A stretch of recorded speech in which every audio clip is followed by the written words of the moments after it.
வணக்கம். நான் உங்கள் வெற்றிமாறன். நேற்று சங்க இலக்கிய பாடல் அகநானூரில் 107வது பாடல் படிச்சுட்டு இருந்தபோது தேக்கு மரத்தை குறித்தும் நம்மளுடைய மூங்கில் மரத்தை குறித்தும் அதே போல் இருங்கை மலர்னு சொல்கிற நம்ம இலுப்பை மரம் குறித்தும் பாடல்களில் படிக்க கண்டோம். அந்த பாடல்களில் தேக்கு இலையை பற்றி ஒரு குறிப்பு வருது. அதாவது என்னென்னா, அதை கதநாய் வடுகர்னு அந்த தலைப்பு.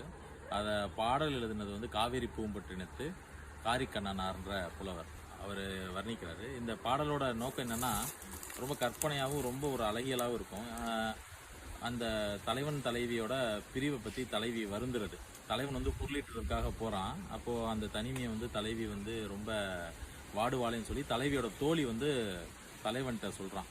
அப்போ நீ பொருளீட்ட போகும்போது அந்த பாதை எப்படி இருக்கும்னு ஒரு வர்ணனை வருது. அப்படி வரும்போது அந்த பாதை வந்து ஒரு புலி வந்து ஆண்மான வேட்டையாடின அந்த உபரியை போட்டிருக்கோம். அப்போ அந்த அந்த மீதம் இருக்கிற அந்த ஆண்மானோட உடல் வந்து அந்த பாறையில் காஞ்சி அது உலர்ந்து அதை வந்து அந்த போக்கர்கள் வழிப்போக்கரில் சாப்பிட்ற மாதிரியான அது பாதை தரமாக இருக்கும்.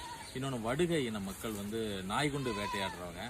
அவங்க வந்து அந்த பகுதியில் வந்து என்ன பண்ணுவாங்கன்னா, அப்போ தான் தேக்கலையை குறிப்பிட்றாரு. அவங்க வந்து மூங்கில் அரிசியில் பசு வெண்ணெயை ஊற்றி சமைச்சு அந்த பொங்கலை எடுத்து இந்த தேக்கு இலையில வச்சு உண்பாங்க.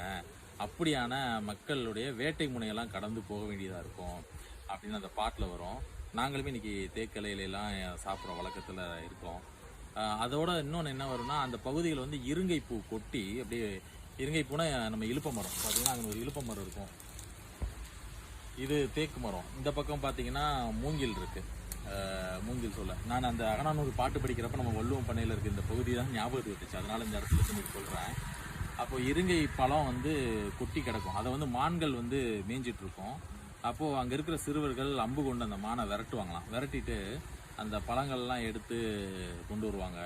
அப்புறம் அங்கே இருக்க அந்த மலைப்பகுதிகளில் முடமாகி போன சில மாடுகள் இருக்கும் இல்லையா, அதுகளுக்கு அதிலேருந்து பழங்கள் எடுத்து வந்து அந்த கொலைகளையோ கொடுத்து மகிழ்வாங்க அப்படின்னு ஒரு அழகியலாக ரொம்ப அந்த பாடல் வந்து ரொம்ப இன்னும் இனிமையாக இருக்கும்னு நான் உங்களுக்கு உரைநடையாக சொல்லிட்டேன். அந்த பாடலில் நான் குறிப்பு போடுறேன், நீங்கள் படிங்க.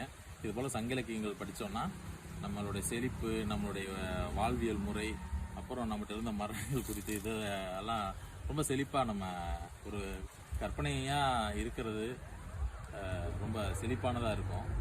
அதனால் ஒரு செழிப்பான வாழ்வுக்கு நம்ம தொடர்ச்சி அது மாதிரி நிறையா உங்களுக்கு தகவல் பகிர்றேன். நன்றி.